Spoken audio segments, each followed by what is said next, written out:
One, two, three, okay. Good day kung umaga nyo ito napanood. Good evening naman kapag napanood nyo ito ng gabi. Welcome back to my channel, Apollo Manlawi. May nakita lang tayong isang video. May isang lalaking umiiyak at humihingi ng sorry, humihingi siya ng kapatawaran. So iniisip natin, ito ay nagkasala siguro sa Iglesia ni Cristo. Kaya ganun ang kanyang naging pakiusap na patawarin siya. So, let's start. Talakayin natin yun.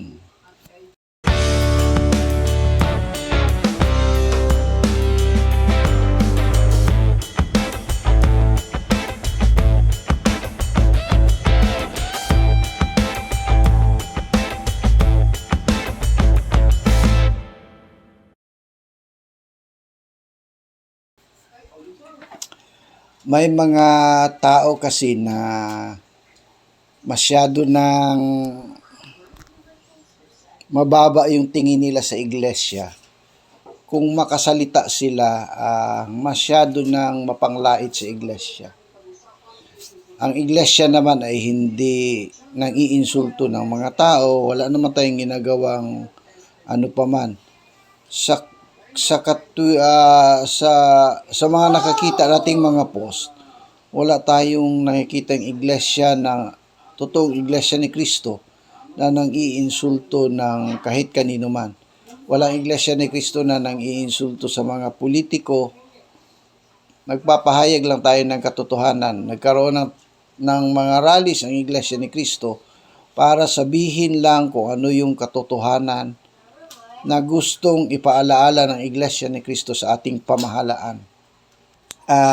Dahil dyan, may mga tao talaga na nakikisakay, sumasali-sali, pati iglesia, minumura, insulto.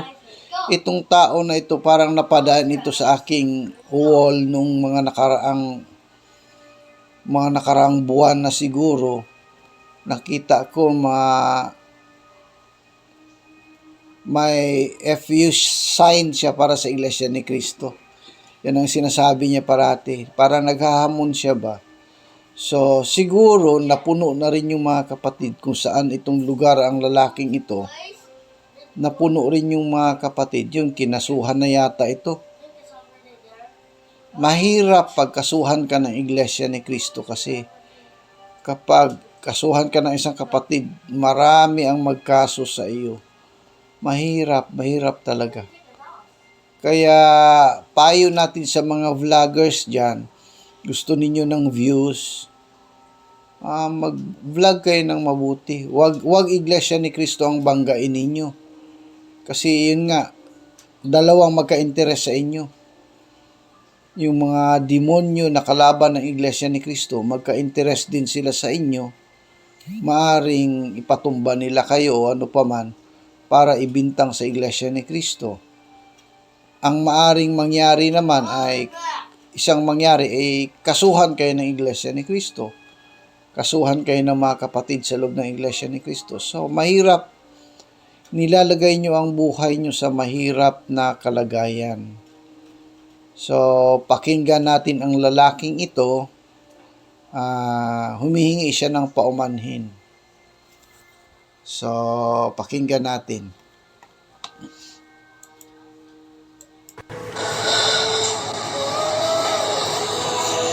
Magandang umaga po sa lahat, lalong-lalo po sa lahat po ng miyembro ng Iglesia ni Cristo. Magandang umaga po sa inyong lahat. Nandito po ako ngayon sa harapan ng aking cellphone upang humingi po ng tawad sa mga nasabi ko noong nakaraang linggo sa mga video ko po. Sa lahat po ng mga nasaktan po sa video ko, pasensya po, humingi po ako ng tawad sa inyo.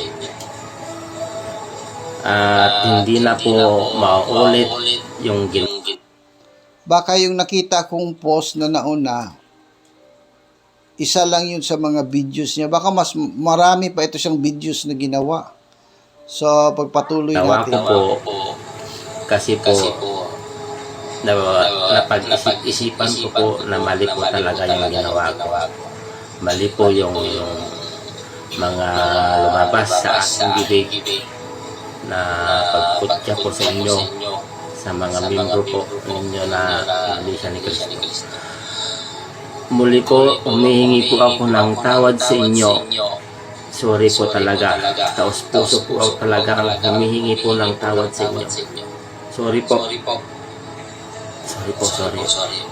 Sorry po. Yung pagpatawad kasi sa iglesia, madali lang naman yan eh.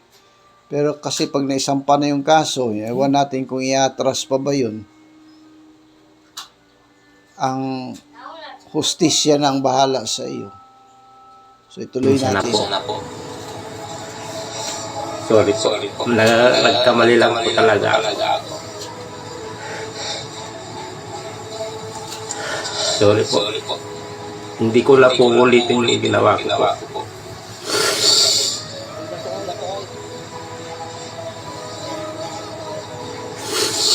Sorry po. Pasensya na po kayo sa aking nasabi. Sorry po.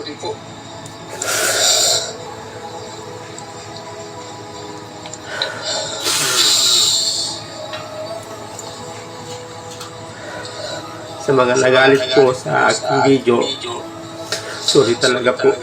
Hindi ko na po ulitin. Promise po.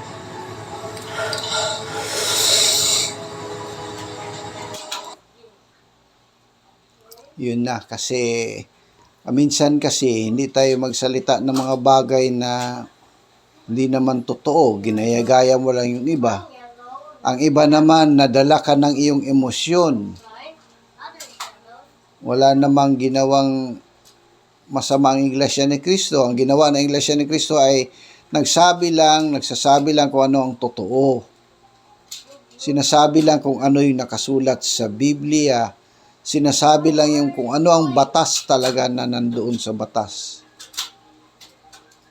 So, mahirap. Kaya isang aral ito sa lahat ng mga vloggers na makakita sa video na ginawa ko na ito. Kapag mag-vlog kayo, siguraduhin nyo na hindi nyo masaktan yung nagiging subject ng yung vlog, lalo na't ang Iglesia ni Cristo. So, kung patawad, mapatawad naman. Pero para maging sincero siguro yung paghingi mo ng kapatawaran, kung saan ka man naroon, pumunta ka sa kapilya na malapit kung saan ka, makiusap ka sa ministro, humingi ka ng tawad, makipag-usap ka ng maayos. Ganun na lang. Kasi hindi pwede na dito ka lang sa cellphone hihingi ng tawad, iiyak. Dapat makipagkita ka talaga.